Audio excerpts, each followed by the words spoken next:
Por cierto, Omid, te presento a José Prieto Mere. Él es guatemalteco, está haciendo un fellowship con nosotros. Va a estar un año, ya lleva 6 meses, y él se encarga me ayuda con el tema este de las charlas con el autor y se encarga de la parte así técnica y demás.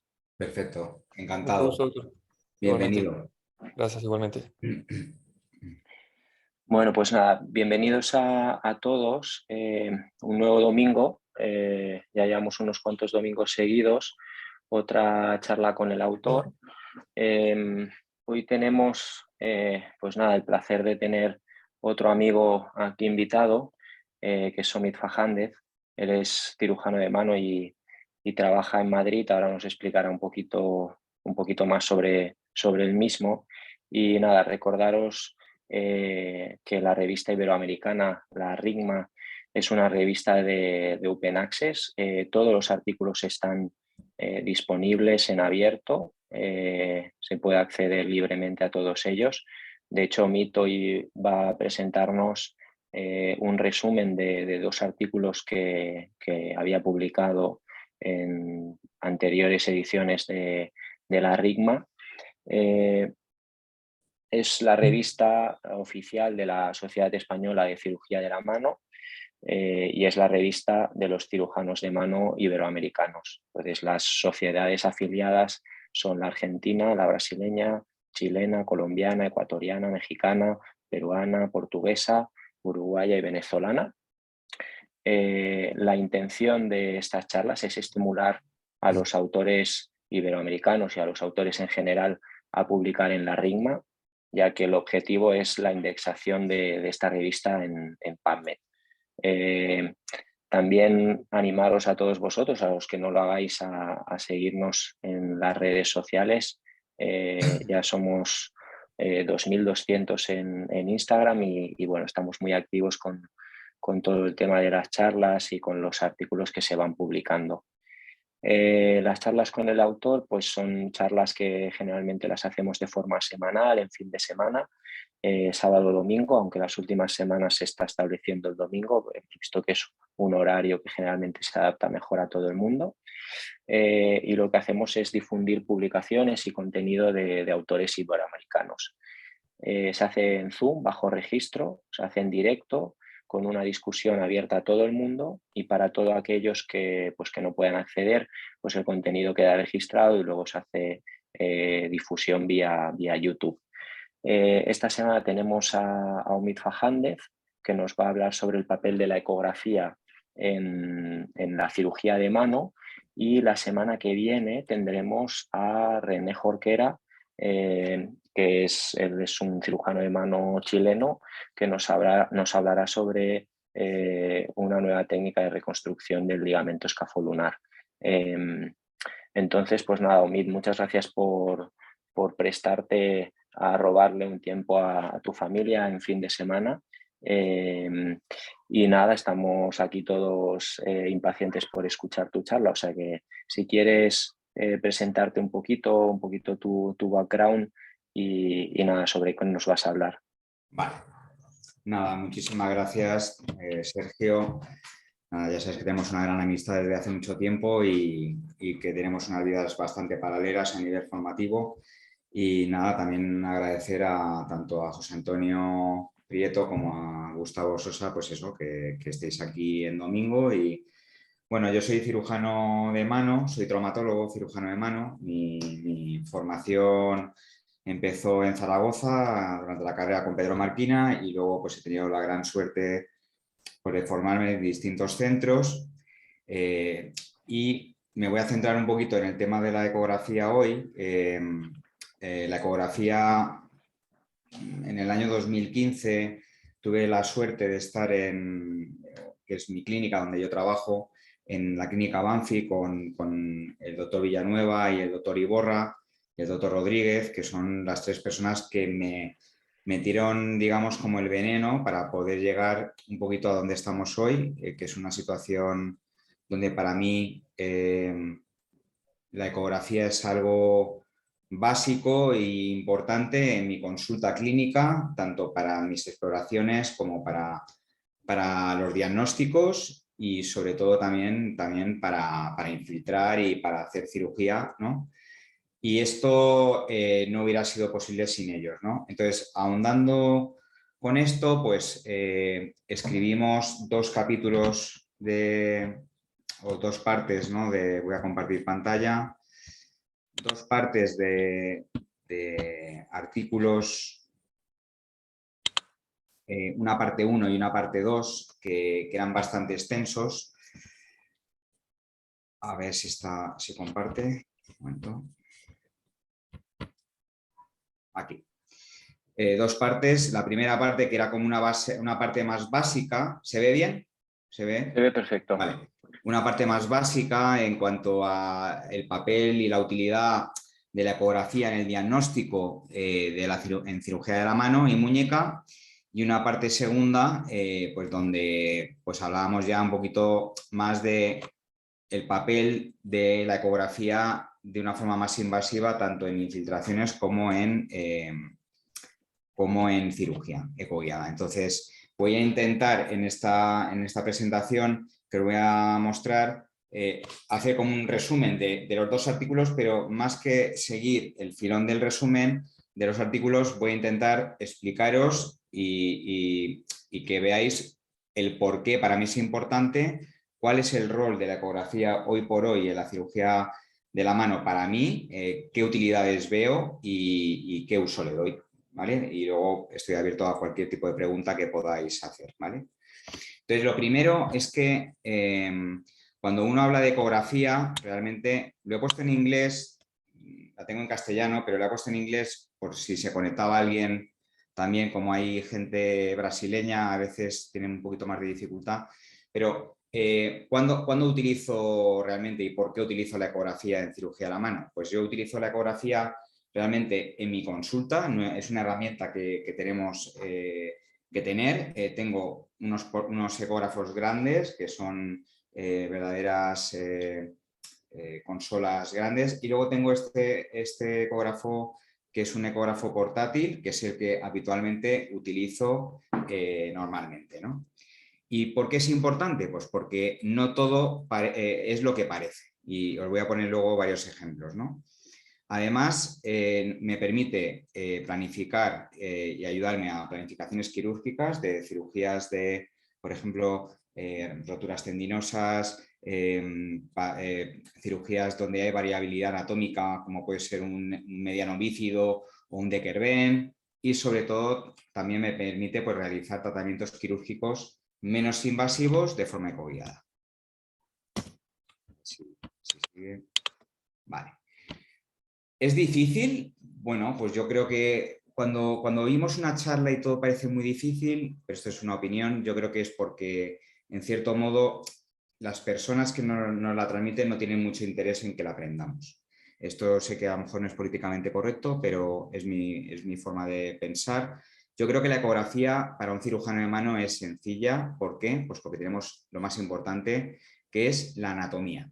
Y una vez que tenemos la anatomía, pues empezar siempre con casos sencillos, tener una persona, en este caso, perdón, que es el doctor Villanueva, que me ayudó a empezar y luego poder tener la experiencia y la ayuda en casos complejos, porque yo creo que aquí 4 ojos ven más que 2 y uno tiene que ser honesto con los tratamientos que hacemos y, por supuesto, realizar cursos de formación en ecografía, que ahora mismo ya los hay, ¿no? Entonces, hay una frase que a mí me encanta y es: ¿por qué, digamos, adivinar cuando podemos ver algo, ¿no? O sea, parece que tienes algo, pero realmente lo dices por exploración, pero realmente, ¿cómo puedes confirmar que lo que tú crees es? Bueno, pues os voy a poner varios ejemplos de cosas que parecen que son, y luego hay otras que no son. Aquí vemos, por ejemplo, pues un paciente que viene con dolor en la cara lateral de la muñeca y dolor con una maniobra de Finckenstein positiva, y realmente pues todos pensamos que tiene pues una tendinitis de Kerben, y en este caso pues vemos pues el engrosamiento en estas zonas punteadas del retináculo, vemos la zona con el Doppler alrededor. Bueno, pues tenemos los criterios, digamos, para poder, digamos, confirmarlo. Y luego además le hacemos un estudio dinámico y vemos el engrosamiento. Yo no sé si se ve el dedo señalando. ¿Se ve o no se ve? Sí, vale. Pues vemos aquí la zona del retináculo engrosado. Vemos cómo el tendón realmente se achata y se dilata, como en un nervio cuando hace un neuroma precompresivo, ¿no? Con el deslizamiento, ¿no? Es un verdadero Decker-Venn.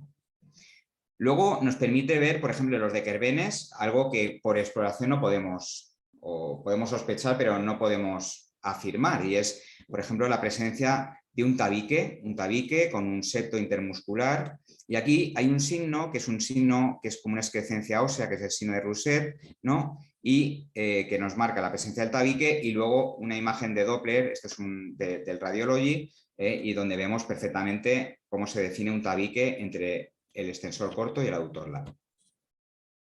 Y esto es mi tesis, ¿no? Y aquí, pues de nuevo, en un cadáver, pues vemos este signo de Rousset con la zona hipoecoica y la correlación con la disección anatómica, y fijaros que claramente se puede ver que existe una correlación entre lo que vemos ecográficamente y lo que luego nos encontramos. Y esto es muy importante y para mí es fundamental. Y luego muchas veces te viene un Decker-Venn y dices, bueno, pues eso es un Decker-Venn, pero decimos, los pacientes con Decker-Venn, las infiltraciones fracasan en un porcentaje muy elevado. Perfecto, y es verdad. Pero muchas veces, como en este caso, pues tenemos situaciones de afectación aislada de un compartimento del extensor corto, con líquido alrededor del extensor corto, con un compartimento alrededor del abductor largo que no tiene afectación. Entonces, si yo pongo una infiltración, realmente la tengo que poner justo en el compartimento, en el espacio del extensor corto, si no me va a fracasar. ¿De acuerdo? Y luego, ejemplos, por ejemplo, dolores en la cara lateral en un paciente deportista, con una imagen de Doppler muy llamativa. Parece que es un Decker-Venn, parece. Pero cuando hacemos los cortes en un eje longitudinal, aquí abajo, o en un eje axial, pues vemos como tiene pues, una rotura parcial del aductor largo del pulgar. Esto tiene clínica parecida, con inflamación, pero no es un Decker-Venn, es un dolor en la cara lateral por una rotura parcial. Por lo tanto, diferentes escenarios nos dan una misma clínica. ¿Qué es lo que hace que puedas tener un éxito, un fracaso, un conservador o un quirúrgico? Pues muchas veces el diagnóstico, para no llevarte sorpresas. Y por eso la ecografía realmente es muy útil. También lo vemos, por ejemplo, en los dolores en la región volar de la mano.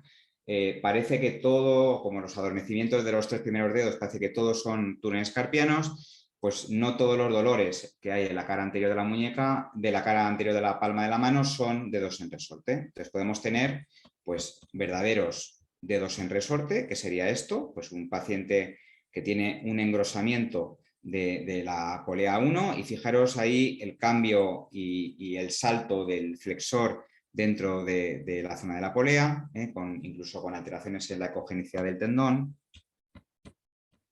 Podemos tener situaciones de sinovitis, que muchas veces los pacientes te vienen con un dedo en resorte y dices, va, esto es un dedo en resorte, pero realmente tiene un resorte, pero no porque la polea esté engrosada, sino porque realmente tienen,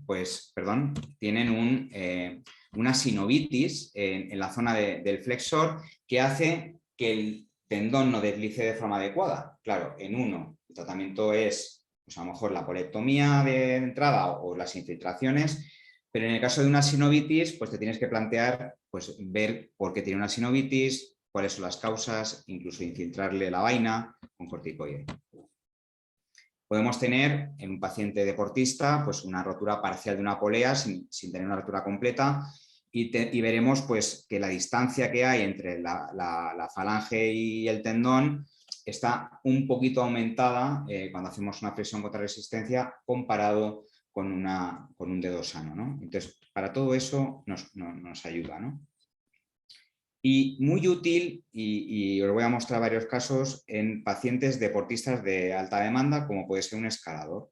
¿Por qué? Pues porque muchas veces no todo es lo que parece. Tengo un escalador que se queda enganchado con un tercer dedo, que viene a la consulta con una falta de función del flexor profundo, por ejemplo, de un tercer dedo, y todo el mundo pensaría que este señor tiene pues, un arrancamiento del tendón distalmente, porque no le funciona. Esto sería lo que veríamos en condiciones normales. Esto es un paciente que le hacemos una extensión dorsal del dedo y vemos cómo se desliza perfectamente el flexor. Esto es una situación de anatomía normal. Y esto es una situación de rotura por arrancamiento del flexor, lo que todos pensaríamos en el caso de un escalador donde se arranca el tendón de su zona. Vemos la zona de hematoma, pero no vemos a la extensión que haya un deslizamiento proximal del tendón flexor, ¿vale? Entonces, claro, todo esto es importante porque nos llega otra situación, que es este paciente que venía remitido de otros 2 centros con la sospecha de un arrancamiento. Lo habían visto 2 cirujanos de mano y el diagnóstico era arrancamiento del flexor en la zona distal. No hicieron eco. Al ver con el ecógrafo pues, el tendón, me encuentro que distalmente tengo un cabo bastante largo, ¿de acuerdo? Pero proximalmente no tengo nada. Y en la otra zona, en la zona más cubital, pues me encuentro pues, un cabo mucho más pequeñito y un hematoma en la zona proximal del tendón. Claro, ahí tengo una rotura del flexor profundo, pero no es una desinserción.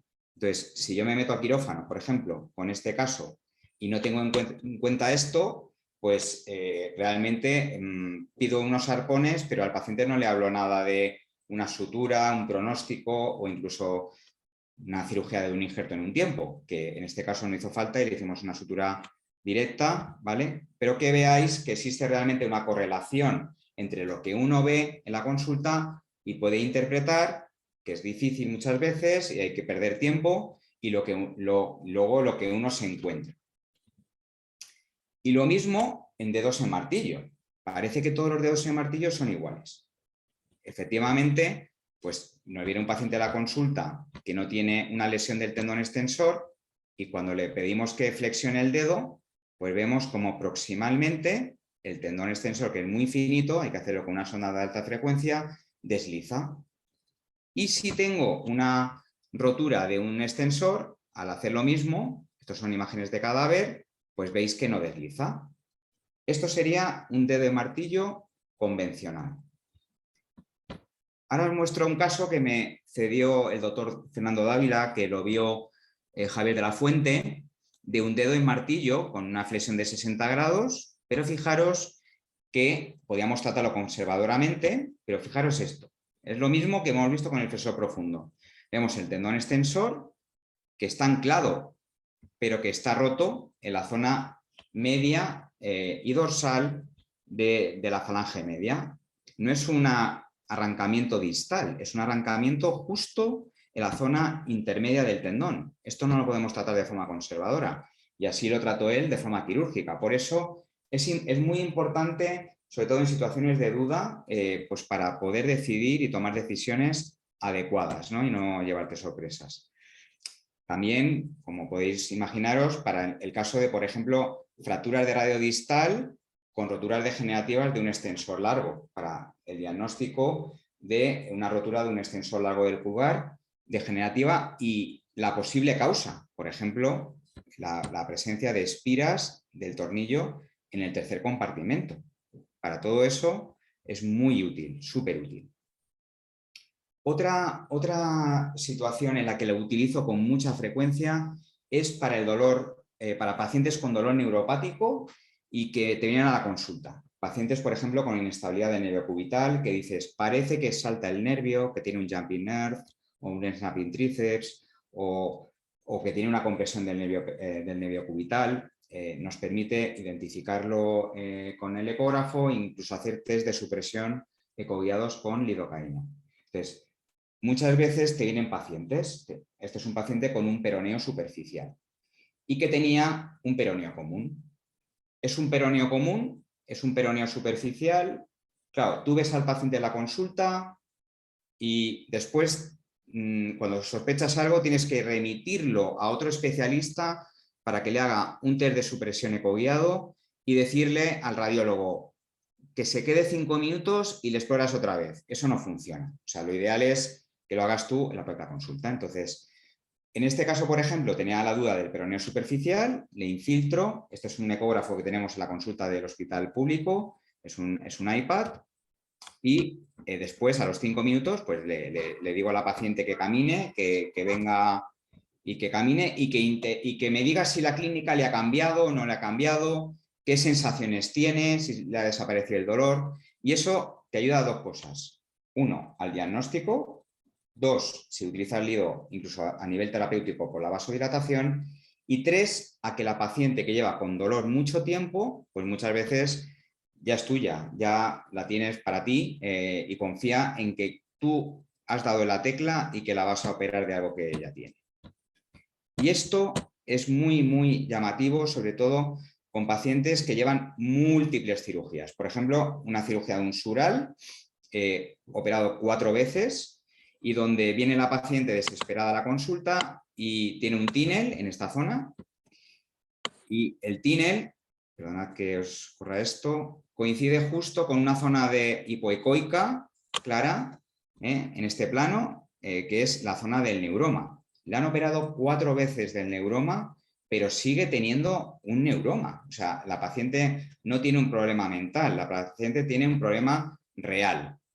¿Qué puedo hacer aquí? Pues una vez que veo esto, para que ella realmente vea que las cosas sabemos por dónde vamos y que la podemos ayudar, pues le hacemos un test de supresión. Un test de supresión ecoguiado, ¿vale? Que le va a quitar probablemente, si lo haces bien, poniéndole solo 1 centímetro cúbico de anestésico, el dolor. Con lo cual, es muy gratificante ver cómo la paciente sale caminando cuando lleva mucho tiempo fastidiada, ¿no? Y luego, pues, te vas a quirófano y realmente, pues, tiene ese neuroma, ¿de acuerdo? Y viene a la consulta agradecida, pues, a las 6 semanas de la cirugía. Es muy importante.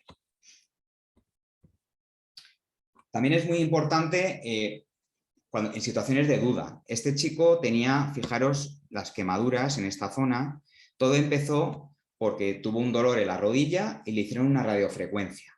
Le hicieron una radiofrecuencia en la zona interna de la rodilla y empezó a tener un dolor quemante en toda la zona interna, que se localizó después en la zona del hunter, aquí, en esta zona, y que posteriormente se irradiaba a la zona del femoral, ¿no? A nivel inguinal. Entonces, claro, este paciente venía desesperado, le hicimos un bloqueo, esto es el sartorio, esto es la arteria y la vena femorales, y anatómicamente, por debajo de la fascia del sartorio, está el safeno medial.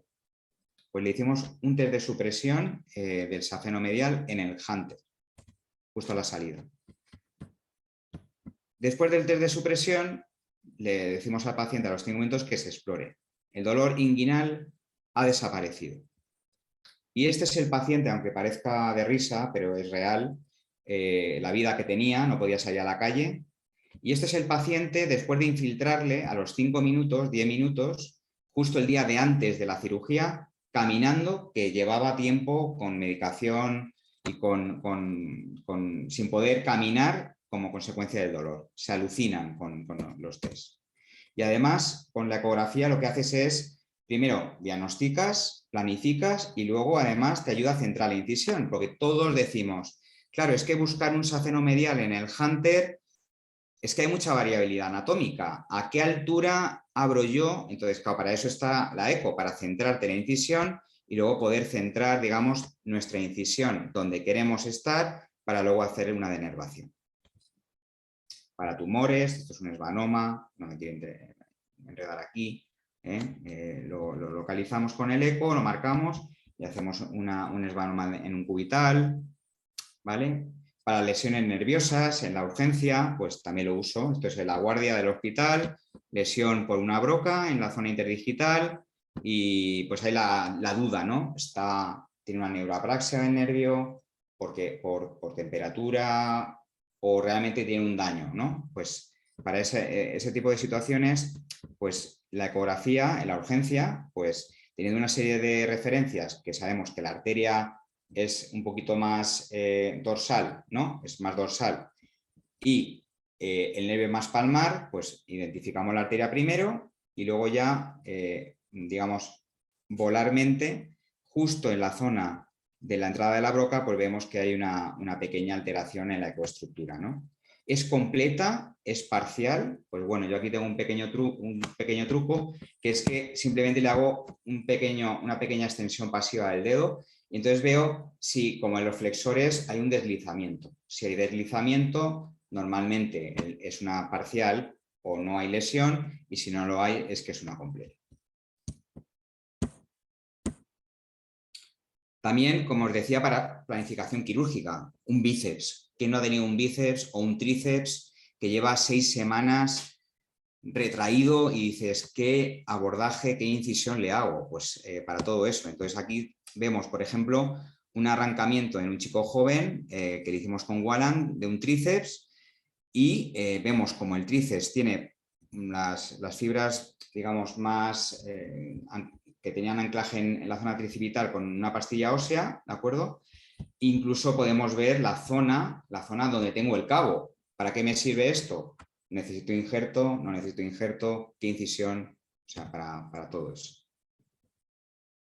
Y ya, finalmente, pues por ejemplo, para infiltraciones ecoguiadas que cada uno tiene sus trucos. Aquí no hay una técnica. Esto es, realmente cuando uno hace ecografía al final acaba teniendo sus trucos, sus formas de infiltrar. Entonces, pues las infiltraciones las vais a hacer mucho más seguros si las hacéis ecoguiadas y sobre todo vais a ver la variabilidad anatómica de un primer compartimento. Podemos hacerla en eje, pero en eje transverso o en eje longitudinal. O sea, es que esto, cada uno como quiera, pero siempre controlando en 2 planos.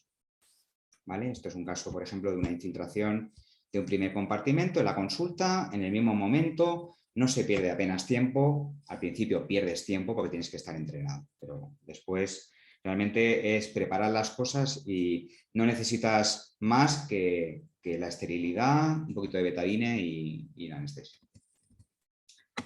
Te permite también, pues, en pacientes que no quieren, por ejemplo, operarse o que quieres hacer un tratamiento inicial, pues hacer vaciamiento de quistes sinoviales. ¿Es verdad que hay recidivas? Sí, pero también es verdad que muchas veces tratas a gente o a pacientes que son músicos y que no quieren operarse, son pacientes muy especiales y realmente, bueno, pues puedes hacer multiperforaciones de la zona del quiste y luego vaciarlo y ponerle ahí su corticoide.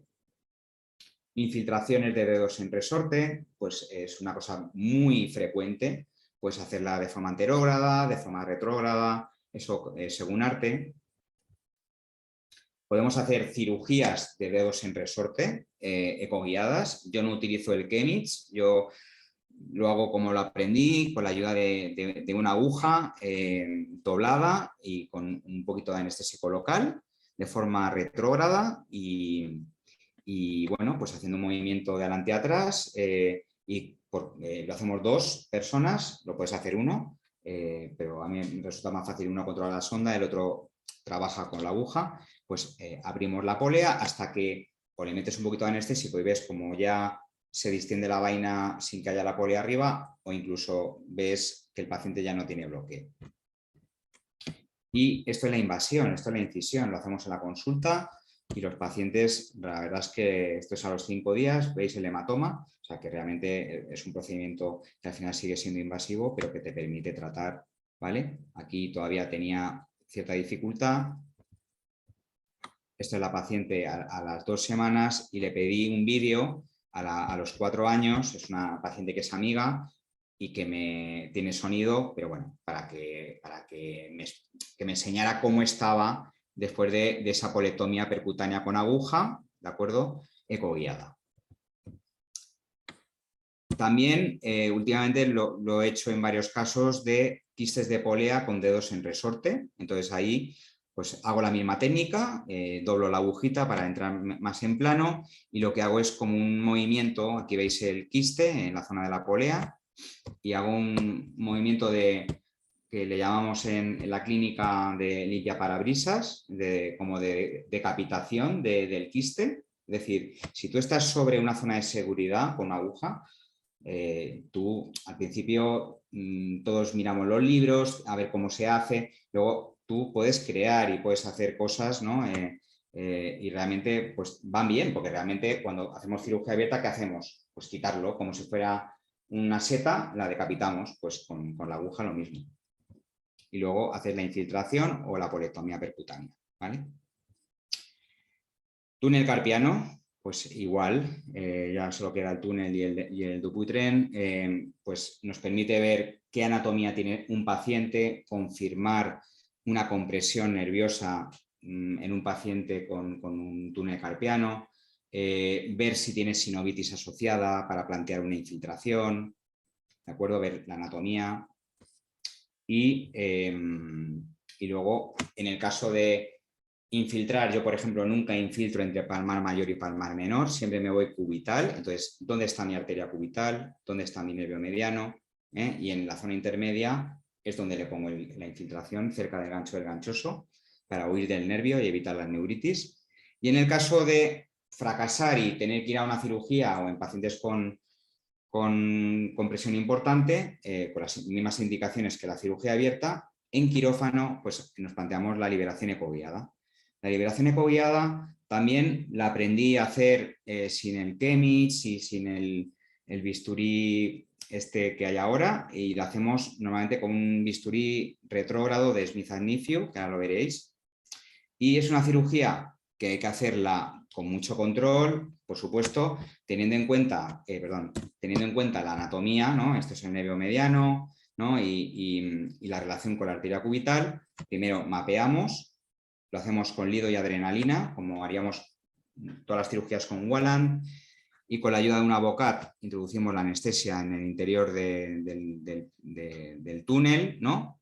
Aquí vemos el ligamento y la imagen de picopato, característica distal, y aquí tenemos la arteria del arco palmar, ¿vale? Introducimos nuestra anestesia y una vez introducida nuestra anestesia y separado el nervio, pues con la ayuda de unas pequeñas gubias, instrumentos que no son que son más bien rudimentarios, pequeñas gubias de pie acanaladas, ¿no? Pues abrimos la fascia y luego introducimos a través de ese pequeño orificio mínimo, que la piel es distensible, pues nuestro bisturí, que es un bisturí retrógrado, para poder deslizarlo por debajo, darle la vuelta aquí, como veis aquí abajo, damos la vuelta proximal a unos 5 milímetros de la arteria del arco palmar superficial y de forma retrógrada ir rasgando nuestro ligamento hasta que digamos dejamos de notar resistencia. Lógicamente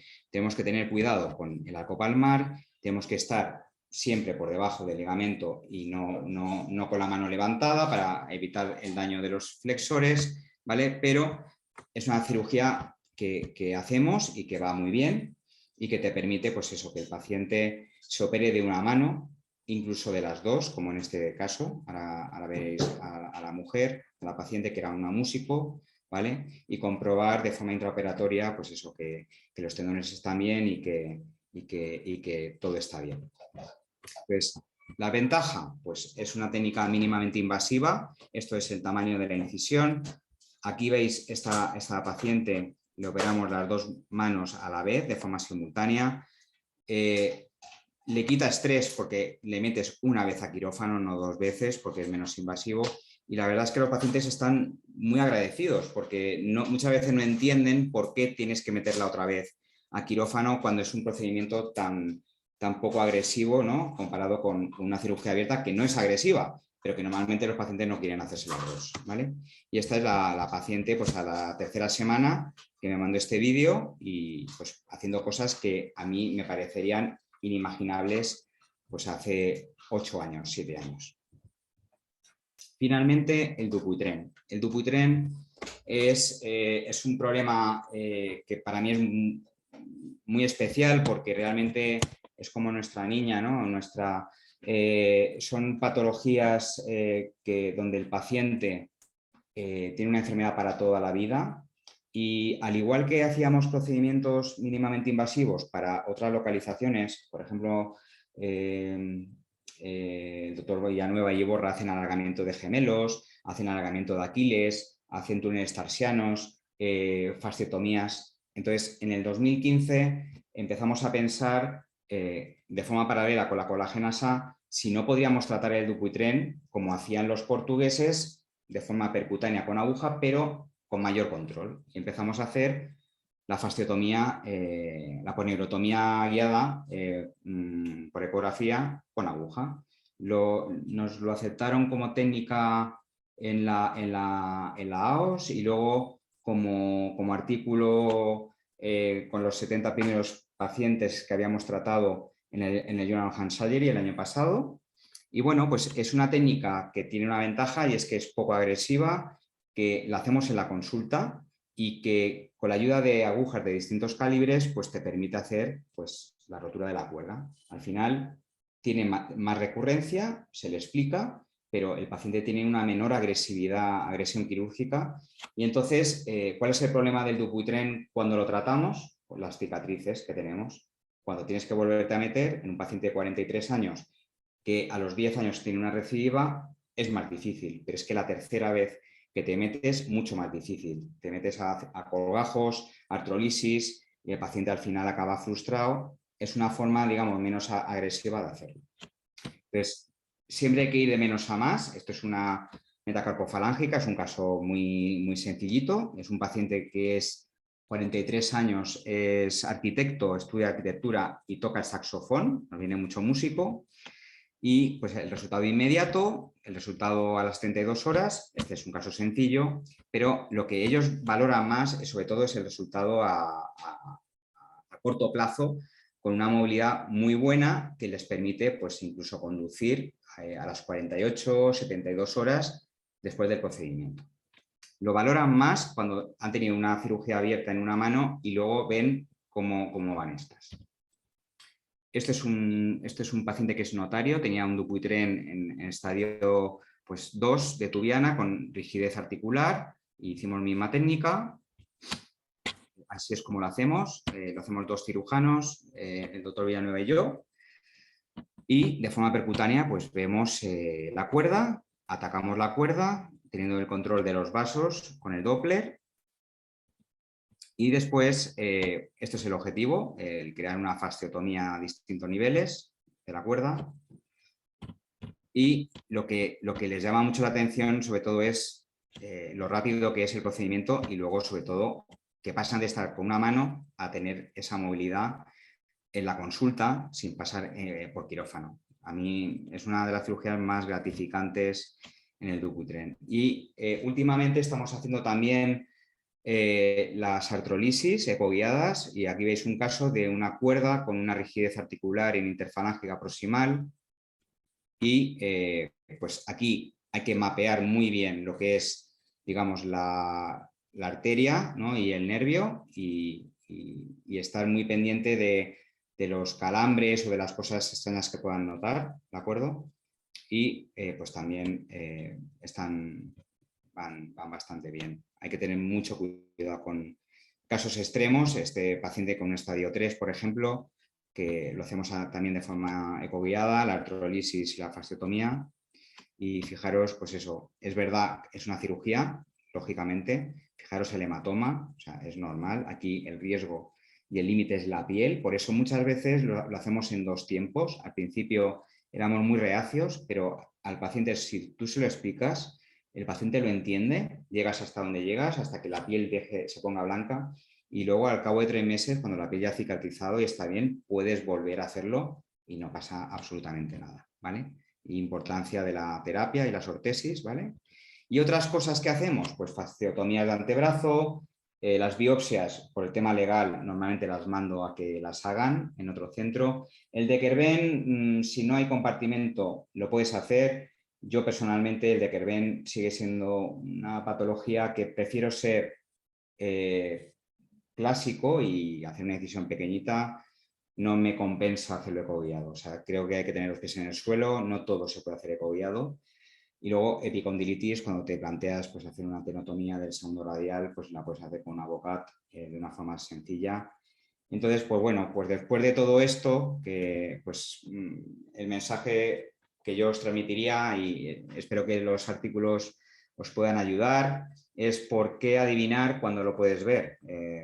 Cuando realmente tú puedes con la ecografía hacer procedimientos que sean más seguros para el paciente. Aquí no se trata de ser más chulo o no sé, no. Aquí se trata de seguridad, de dar calidad a tus pacientes con los tratamientos. Para mí es una herramienta que me ayuda muchísimo a planificar. Por ejemplo, en un interoso posterior, ¿dónde centro? Sí, el paciente ya te lo han dormido, Maquinon dice sí, que flexione el codo y marcas la parte posterolateral para un interoso posterior. Pero si lo han dormido, es imposible. Pues con el eco centras donde está tu nervio y centras tu incisión. Y luego con los procedimientos de cirugía ecoguiada, pues ayudas a que la agresividad y la morbilidad sean menos importantes, ¿de acuerdo? Y por lo menos que la cirugía en estos pacientes sea un poquito menos dolorosa y más agradecida. Y nada, estoy dispuesto a las preguntas. Espero que no haya sido un poco rollo largo y cualquier duda, pregunta, comentario, encantado de contestaros. No, para nada, Omid, ¿eh? La verdad es que ha sido súper interesante. A mí me ha encantado. Bueno, supongo que No al te resto oigo, también, pero... no se oye. Espera. ¿Vale? Perdón. ¿Me oyes? Sí, ahora sí, perdón. Vale. Nada, no, que te decía que me había encantado, que para nada ha sido aburrido. De momento no hay preguntas en el chat, pero mira, yo te quería hacer algunas preguntas. En los Dupuytren's, ¿qué tipo de anestesia utilizas? ¿Haces como si fuese un Warren? Pues mira, empecé haciendo una anestesia como el Wallant, con lido de adrenalina en los portales. Pero luego lo que me daba cuenta es que cada vez que cambiaba de portal, el paciente pues tenía dolor. Entonces, para ellos era como un poco farragoso en cuanto a... Entonces empecé a hacer, cuando ya teníamos hechos bastantes, anestesias locorregionales. O sea, la típica anestesia mediano cubital y es la que suelo hacer porque te permite que el paciente esté tranquilo y que no tenga dolor. Vale, fenomenal. Me he fijado que en las fotos y en los vídeos que ponías de los Dupuytren's, en la jeringuilla hay líquido dentro. Sí, les ponemos, normalmente les infiltro antes, pero luego en la jeringuilla les meto la solución de lido con adrenalina. O sea, en la aguja no te puede entrar nada de aire, porque si te entra aire, lo que pasa es que cada vez la imagen va a ser peor, se te enrarece todo.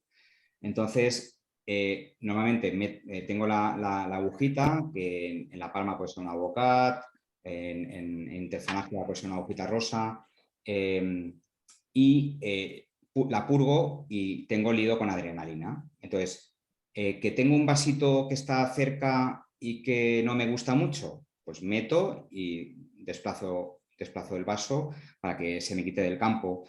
Si veo alguna cosita, por ejemplo, quiero comprobar que estoy en la interfalángica y quiero estar seguro que el profundo está, digamos, dorsal a la aguja, pues, volar a la aguja, pues meto líquido y ves también cómo se separa un poquito el tendón para esas cosas. Es anestesia. Omid, ¿me escuchas? Sí. ¿Qué tal? Gustavo Sosa. Encantado, Gustavo. ¿Cómo estás? Muy bien. Me acuerdo del primer curso de ultra mínimamente invasivo, lo hicimos junto con Villanueva, bueno, nos enseñó él ahí. Efectivamente. Ahí ¿Qué te iba a decir? Buenísima la presentación y como dijo Sergi, gracias por el tiempo del domingo de perderlo con la familia. te hago dos preguntas que, a ver, que posiblemente tengas mucha experiencia. En gangliones o síndromes neuropáticos, cubital o medianos, ¿estás usando mucho plasma ahora últimamente o en quistes seguís con cortis y en nervio estás pasando más ya plasma que abrirlos? Te voy a ser honesto. En los gangliones, yo creo que cuando tú tienes un quistecito que puede ser de 5 milímetros o puede ser un quiste más grande, yo lo que hago es, pues, entro con la agujita con anestésico local, pongo un poquito de anestesia, me meto dentro, cambio la aguja y ya intento hacer multipunch con agujas de mayor calibre para intentar romper la cápsula. Sé que va a recidivar probablemente, pero luego te sorprende cuando sigues a los pacientes, porque una cosa es lo que te dicen y otra cosa es lo que ocurre. Entonces, los pacientes al final en la privada son pacientes muy demandantes y es verdad que si no están contentos no vuelven, pero yo tengo pacientes que siguen viniendo después de un vaciamiento, músicos con pequeños quistes dorsales para repetirlo o incluso para hacer controles y te llevarías la sorpresa de que no van tan mal. Y en relación con el nervio, hemos utilizado, por ejemplo, ayer hice un nervio en Almería con el doctor Antonio Ríos. Utilizamos los factores con plasma, los utilizamos de forma intraoperatoria para crear membranas, digamos, antiadherentes. Pero, digamos, como tratamiento previo a una cirugía, yo sé que hay cirujanos que están utilizando el plasma y lo inyectan dentro intraneural a través del epineuro. Nosotros lo que hacemos es como tratamientos con lidocaína, más que con plasma. Lido, porque la lido es vasodilatadora y entonces sí que tiene un efecto pronóstico, porque cuando tú le pones lido a un paciente y los test, pero con 1 centímetro cúbico, los test se negativizan y el paciente te mejora, probablemente la cirugía cuando tú lo hagas vaya a ir bien. Incluso mejoran las velocidades de conducción. Con la lidocaína, cuando la colocas alrededor del nervio, 1 centímetro cúbico, incluso mejora la velocidad de conducción. Los factores, de momento, no tengo experiencia y no te puedo decir. ¿Vosotros tenéis experiencia con la infiltración con factores? En principio, bueno, estamos empezando porque estamos siguiendo los papers de Miquel, pero sí, yo creo que todavía le falta mucho al plasma en cuanto a nervio, pero he hecho algunos y mal no van, pero creo que el gol estándar es la apertura del túnel en este caso, pero claro, yo cirugía ya no hago hace mucho, entonces no sé, el tema de la membrana a modo antiadherente puede ser una buena opción. Y en cuanto a los quites, sí, yo hago lo mismo, le hago anestesia y intento romperlo con una aguja de 18G, que es la que en principio puede romper la cápsula porque es gordita, es grande la aguja, si no las otras hacen multiperforaciones pero no rompes la cápsula. Eso es. Pero no, muy bien, muy bien. Una cosita, en nervio, por ejemplo, ahora estaba pensando a la vez que me preguntas, en algún ciático, por ejemplo, con compresión después de una rotura, por ejemplo, de un tendón conjunto en la tuberosidad isquiática, por ejemplo, que tú haces una liberación del nervio ciático y lo ves que está muy contundido, aparte de la malla, en alguna ocasión, siguiendo los trabajos de Miquel, que a mí al principio me daba miedo, con una aguja muy finita de estas las que utilizan los oftalmólogos, pues hemos introducido la parte rica de factor dentro del epineuro, eso con Antonio Ríos ahí en Almería. Es verdad que también cuidamos mucho las partes blandas, ponemos la parte pobre arriba para la cicatriz.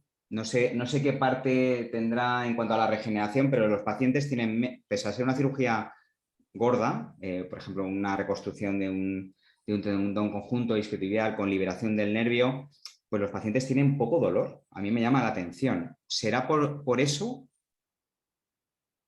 De hecho, tenemos una publicación de eso, de la técnica de reconstrucción con factores de crecimiento que está, no me acuerdo de la revista, pero os la puedo pasar sin problema. O sea que...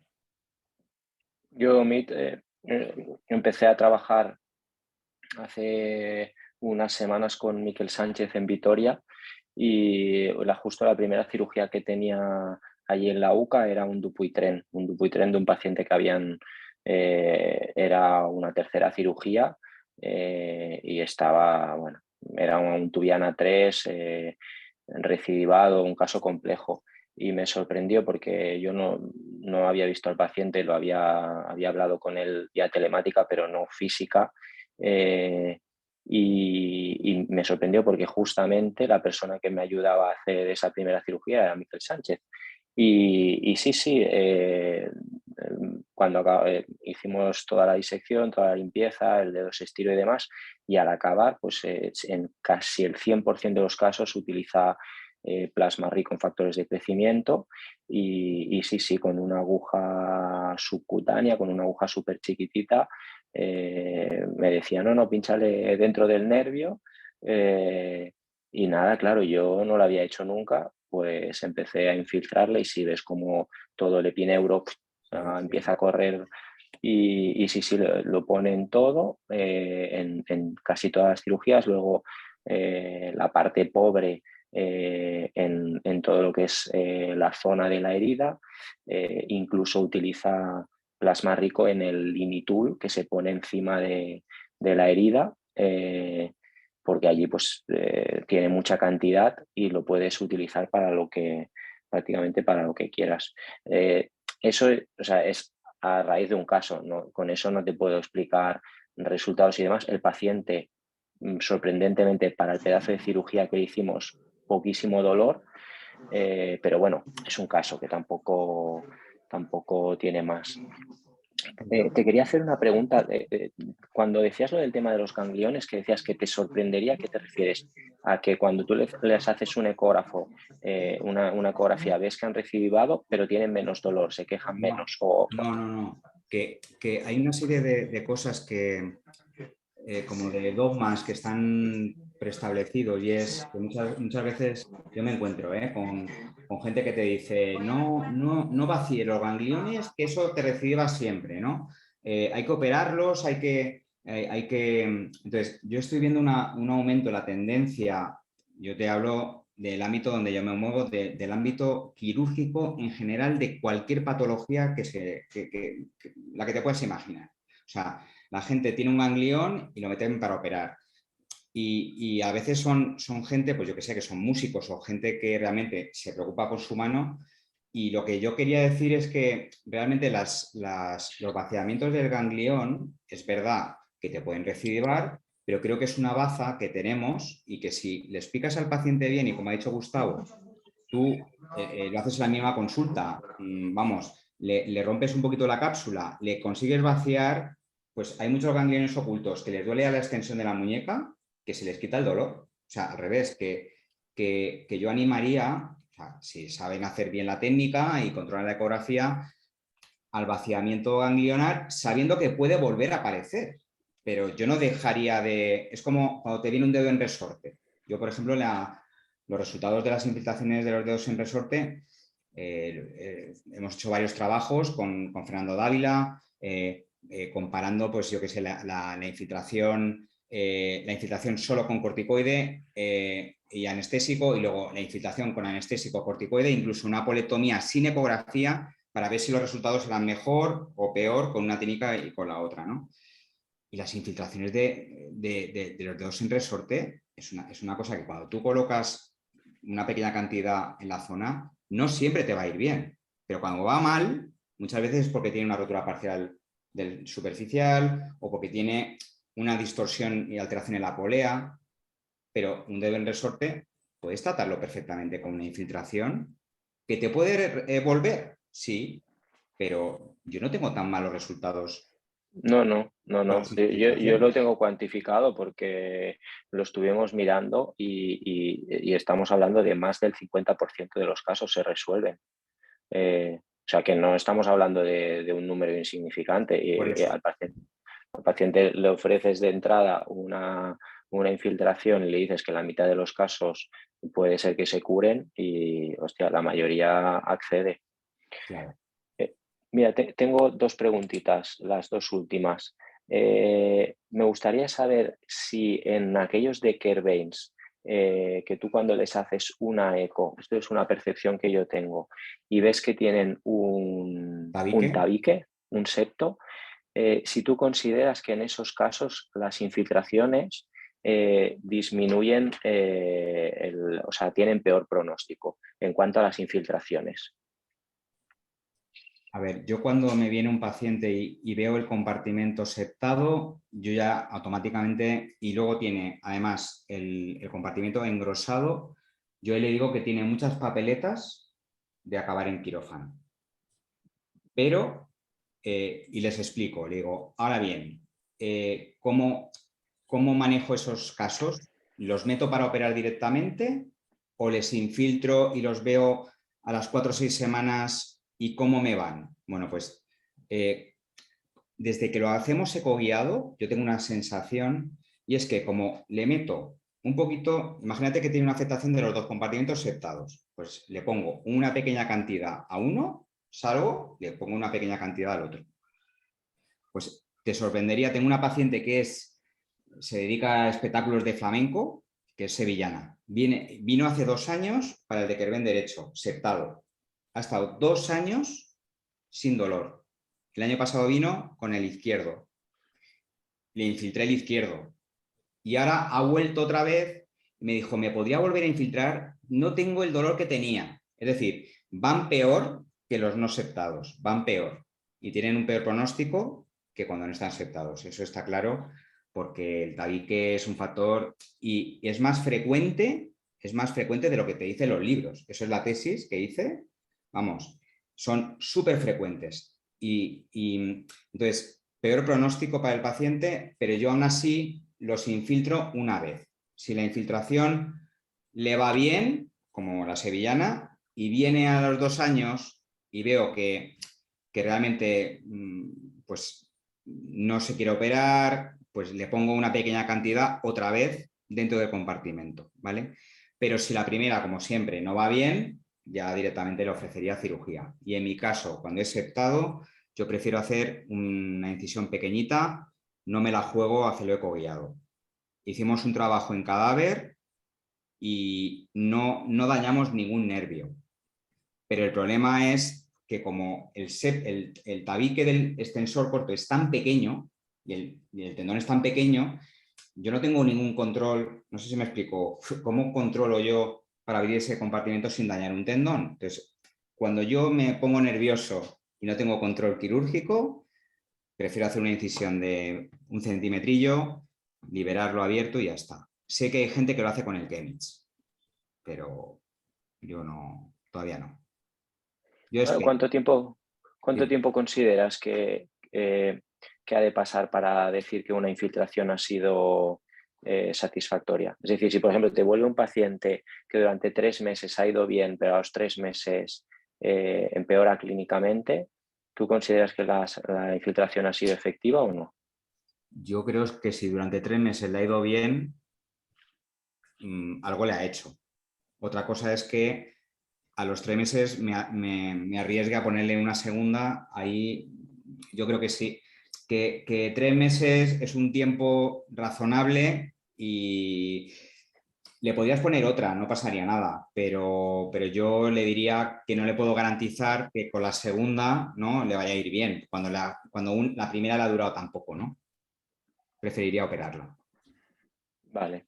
¿Y tienes alguna experiencia con hidrodisección? Hidrodisección la he utilizado en alguna situación de recidivas de nervio mediano. Cuando tienes, por ejemplo, una neuritis radial y el nervio está muy pegado en la zona radial, pues he utilizado la hidrodisección como para intentar perineural, o sea, intentar despegar adherencias. Pero no suelo hacer hidrodisección. Y en cubital me llegan pacientes que les hacen hidrodisección en otros centros y tampoco he visto que que vayan demasiado bien. Sé que Javier Ferreira, tiene muy buena experiencia en el túnel carpiano y antes de abrirles, pues les hace hidrodisección.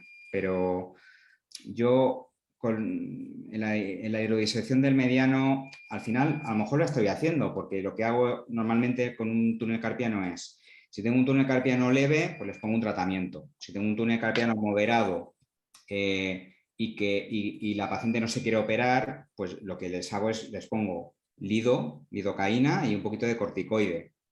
Pero no les meto 10 cc's como hacen muchas veces con la hidrodisección, a lo mejor les meto 4 cc's. No sé si hace cierto efecto de hidrodisección o es más un efecto como más antiinflamatorio alrededor del nervio, ¿no? Y vasodilatador por la lidocaína. Pero, ¿tú tienes experiencia con la hidrodisección? No, te lo preguntaba porque en algunas ocasiones para algunas adherencias cutáneas o lo hemos utilizado con algunas adherencias tendinosas y a veces te sorprendes de que no sabes muy bien el motivo, pero el paciente te explica que se encuentra mejor. Y como pues tú tienes tanta experiencia, quería ver a ver si tenías Yo cuando algo las un he poco... utilizado es casos así de nervios medianos que tienen adherencias en la zona radial y aprovecho, se lo explico al paciente, el paciente no quiere pasar por otra cirugía muchas veces, no tiene dolor en esta zona, eso es importante, si tiene dolor ya es otra historia, lo planificaré de otra forma, pero cuando ves mucha adherencia en la zona radial, en esas situaciones de recidiva o de dolor, más que dolor, de recidiva tras cirugía de túnel, pues ahí es cuando la he utilizado en alguna ocasión, pero en primarios no. Vale, pues nada, con eso en principio está todo resuelto. Colgaré en Instagram, en las redes sociales de la RICMA y las mías propias, colgaré el acceso a los 2 artículos que publicaste por si a alguien le interesa tener acceso y leerlos. Y nada, Omid, de nuevo, pues nada, felicitarte por la charla y agradecerte tu tiempo en un día festivo.